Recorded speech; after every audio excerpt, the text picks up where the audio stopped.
Hello, welcome back to my YouTube channel. Today we're going to review this book, Bridge to Heaven by Francine Rivers, and I've brought my acquaintance with me to the show. Oh, seriously? I'm an acquaintance now. Coach podcast last year. Oh yeah. Nice one. Let's continue. Why did I say that? But let's continue. We'll start from the beginning, Abby. I'm always serious, Elizabeth. Be serious with me. But I can follow. No. Let's start again. 1, 2, ready, go. Action. Hello. Okay, sorry. Let me start. Okay. Hello, welcome back to my YouTube channel. Today we're going to be reviewing this book, Bridge to Heaven by Francine Rivers. I've brought my friends to the studio so that we can talk about the book together.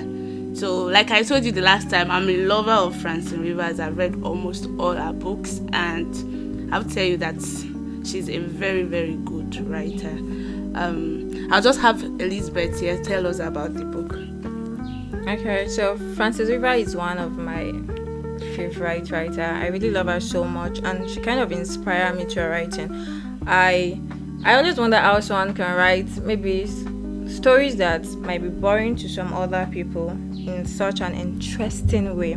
And reading Bridge to Heaven was a life changer for me. I learned so much through the story of Abra. How most time we keep on running from the will of God, and yet God keep sending people towards us. God keep telling people to pray for us, even down to our beds. She was thrown. I think she was thrown away. She was thrown under a bridge, and God led Pastor Ezekiel to that same bridge. And that also tells us about the importance of listening to the promptings of God, because I believe that if Pastor Ezekiel had not gone to that bridge at that particular time, probably Abra would have died that night, because it was a very, very cold night. But he listened to the instructions of God, and he went there and he found the child, and he still had the presence of mind to bring that child into his home. I really, really appreciate that insight.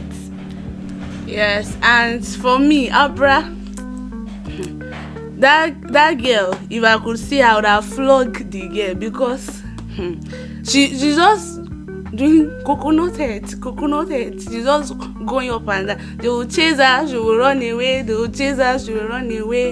It just shows us how that God is intentional about us. Because if you were a woman being, you will suffer. But for Abra, God just made sure that, Joshua just kept going for her. Every time that she ran away, she went to another place. He just kept looking for her. He kept looking for her. And another part I like about this book was the part that she became a celebrity, was making movies, and then there was guilt in her heart. And no, God used one hairdresser like that for her. And when they talk about being apostles in the marketplace, this is what they are talking about. Because she was just supposed to make her hair, face her business, make her money and go. But she just spoke words that kind of reminded Abra who she was, because she stopped bearing Abra, so she forgot who Abra really was. And then it was that lady that God used to remind her about him, about love at home and stuff like that. Okay, another thing I can draw from the story is that I think we Christians, we are like Abra actually. Then Josh, that story seemed so much like Jesus Christ, that we keep on running away from the love of God. We keep on running away from the love of God. But Jesus, at every time, his blood keeps on coming for us. The blood is shed on the cross of Calvary keeps on coming for us. And it reminded me of what someone said, I think it was on Instagram, that said, God has not moved. You're the one that keep on moving away from him. That God don't move. He's always at our side at all time. You're the one that move away from his will.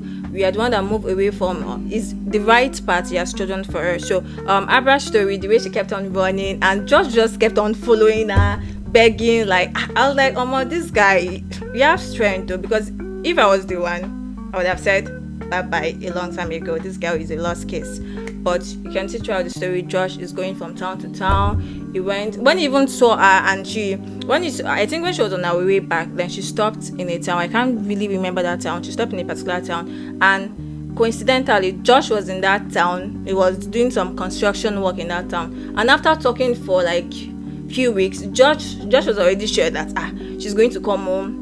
I mean, I have showed her some love. She's going to come home, and she just told Josh that, I'm not ready. I'm going to come on my own time. I'm like, what else do you need, guy? Like, what else do you need? You have suffered so long, and you have seen the fact that Josh is ready to accept you. He's not like accusing you that you have slept with so many people. He's ready to like embrace you. He has even shown you that he has feelings for you too, and you're still saying that I'm not ready. I think I'm staying down, the likes.